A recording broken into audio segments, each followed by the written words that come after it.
17-ci sual. Hansı şəbəkələrə taytuşlar şəbəkəsi deyilir? Taytuşlar şəbəkəsində bütün kompüterlər bərabər hüquqlu olur. Variantlara nəzər saldıqda görürük ki, burada doğru cavabımız D bəndidir. Bütün kompüterləri bərabər hüquqlu olan. 18. Ötürülmə sürəti 28800 bit böl saniyə olan qurğu 1 saniyədə nə qədər informasiya ötürə bilər? Gəlin düsturu yazaq. V, yəni həcm bərabərdir. Balaca V vur T, yəni sürət vur zaman. Sürətimiz təqdim olunub 28800 bit böl saniyədir. Zamanımız isə 1 saniyədir.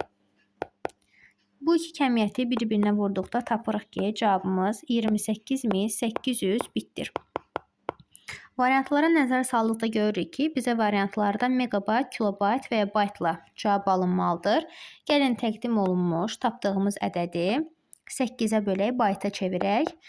28800-ü 8-ə böldükdə tapırıq ki, 3600 bayt alınır. 3600 bayt isə variantlarda Y bəndində göstərilib. 19-cu sual. Uyğunluğu müəyyən edin. Şəbəkə keçidi. Şəbəkə keçidində digər adı şlüzdür. Bunu qeyd edək. Körpünün digər adı bridge'dir. Toparlayıcının digər adı isə hubdur. İndi variantlara nəzər salaq.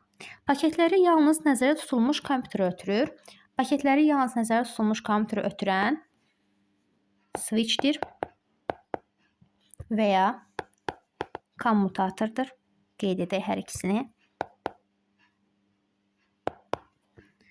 Paketləri birləşmiş olduğu bütün kompüterləri ötürür. Bu hubdur. Ayrı-ayrı rabitə protokolları ilə işləyən müxtəlif tipli şəbəkələri birləşdirir. Bu şlüzdür. Şəbəkəni alt şəbəkələrə ayırır, yaxud lokal şəbəkələri birləşdirir. Bu bridge-ə aiddir.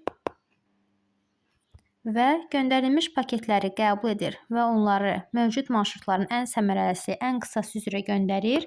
Bu isə router'a aiddir. İndi variantları uyğunlaşdıraq. 1-ə C uyğundur, 2-yə D uyğundur, 3-ə isə B uyğundur. 20. Halqa topologiyasının başlıca çatışmazlığı nədir? Gəlin ilk növbədə halqa topologiyasını təsvir edək. Bu şəkildə yerləşir. Variantlara nəzər saldıqda görürük ki, burada doğru cavabımız kabelin qırılması və hansısa kompüterin sıradan çıxmasına şəbəkənin işinə təsirdir. Doğru cavabımız C bəndidir.